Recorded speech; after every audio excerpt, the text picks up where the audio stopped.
Yes, sir, ladies and gentlemen, GZTV here to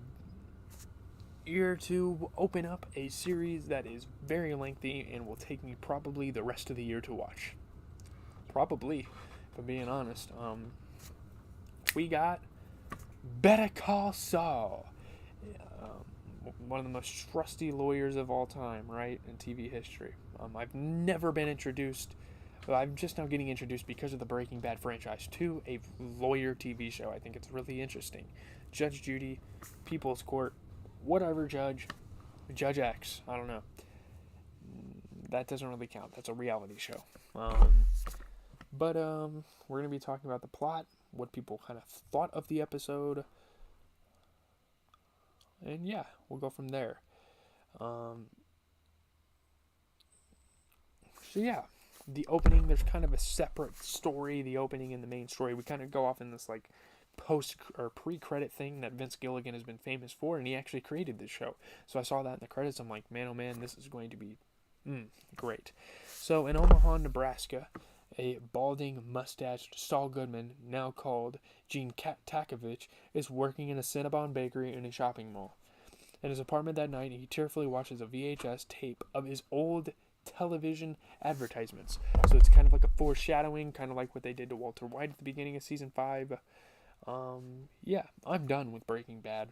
My dad needs to finish up, but we started Better Call Saul. I got impatient. Now to the main story. So in May 2002, Jimmy McGill is a struggling Albuquerque attorney, kind of trying to make ends meet. His job's not really paying well. He's getting like $700 for high-scale cases, and that is very bad for an attorney. After representing 3 teenagers as a public defender, Jimmy is frustrated to be paid only $700. Like I said, on his way out of the courthouse parking lot to meet a prospective client, Jimmy is stopped by Mike Ehrmantraut, the parking attendant. We get introduced to the badass Mike Ehrmantraut very early. He's one of my favorite characters in Breaking Bad, and I love seeing him here. He's going to pretty much be here the whole series, which is going to be exciting to kind of see the backstory of some of the bigger antagonists, some of the bigger side characters in Breaking Bad. And yeah, this is his humble beginnings as a parking attendant. Mike refuses to let him exit until he pays cash or provides a court-supplied parking sticker. So, us now knowing what Mike and Saul are doing in the Breaking Bad universe, we can kind of infer that they're going to become very familiar with each other through this interaction here. So, Jimmy meets with Betsy and Craig Kettleman, who are being investigated for embezzlement. I'm not really sure what that means. Let me look that up. Embezzlement. Theft or misappropriation of funds placed in one's trust or belonging to. Okay. One's. Yeah, alright. So it's pretty much fraud. It's pretty much like a fraudulent. They're hesitant to hire him, and when Jimmy later tries to order them flowers while driving, he hits a man on a skateboard. Do not forget about this character. They're very important later on in the episode.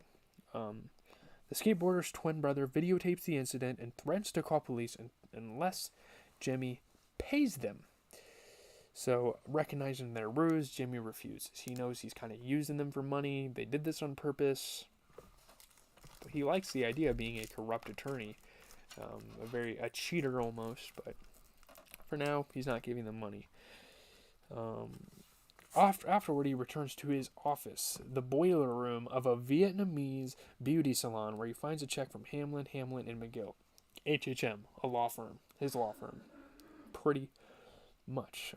His brother's law firm that he was a big part of for so many years. So we're learning a familial relations with Saul. I love it. This show just opens up with so much to learn about this attorney that's really struggling. Yeah, it's funny. He's working out of a boiler room of a Vietnamese beauty salon. It might be the same beauty salon that he tried to get Jesse to launder money to. A lot of Breaking Bad references are going to happen, and I am anticipating that. Jimmy tears up the check and later accuses the partners of trying to use a token payment to cheat his brother Chuck out of his share of the law firm, kind of paying him a smaller amount of money than is expected. So, kind of like ripping him off, I suppose. On his way out of HHM's office, he sees the Kettlemans entering, which causes him to angrily and repeatedly kick a trash can, kind of realizing they ditched McGill, kind of cheated on him with another law firm. So yeah, he gets kind of pissed off. Saul has so many funny one-liners and so many funny moments, and his demeanor, the way he acts is just so funny. Like, through struggle, it's just great. So Jimmy visits Chuck, who is housebound and believes he has electromagnetic hypersensitivity. Sensitive to electromagnetic fields is what that means, if you didn't know.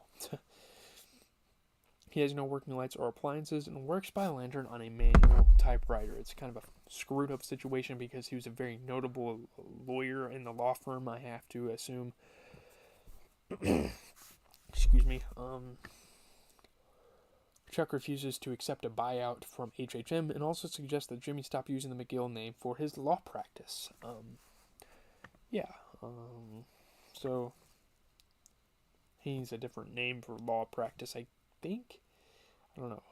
Jimmy tracks down the skateboarders Cal and Lars and tells them he got the nickname Slippin' Jimmy as a young man by faking slip and fall accidents for easy money, and he kind of wants them to do the same. This is the first crazy exploit that we see.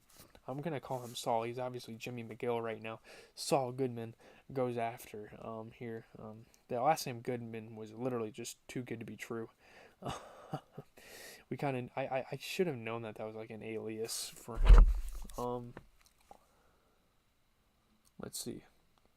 He arranges for one of them to be struck by Betsy's car, which will enable him to make another pitch to defend the Kettleman. So he's kind of multitasking here. He's a very smart guy.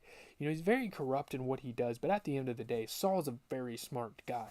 And we know this in Breaking Bad. He figures shit out. Kind of a win-win situation for both parties. So instead of stopping to check on Cal after hitting him, the motorist drives off in kind of like a hit and run. It's a felony situation. Cal and Lars gives chase, but when the car stops, an elderly woman exits and they realize that wasn't Ketterman. They try to make her pay and follow her into her house. Jimmy arrives moments later and begins to search, but is pulled into the house at gunpoint by none other than Season 1 and early Season 2 Breaking Bad antagonist, villain, whatever you want to call him, Tuco Salamanca. My God, what an amazing twist it turns out. Tuco Salamanca, first episode, we get Tuco and we get Mike. I cannot wait for Gus. There's probably going to be other villains in there as well. My God, this is going to be amazing. I'm going to love this show. It's just going to be like a victory lap for Breaking Bad, just like displaying all their characters into a different light and their backstories. It's going to be awesome.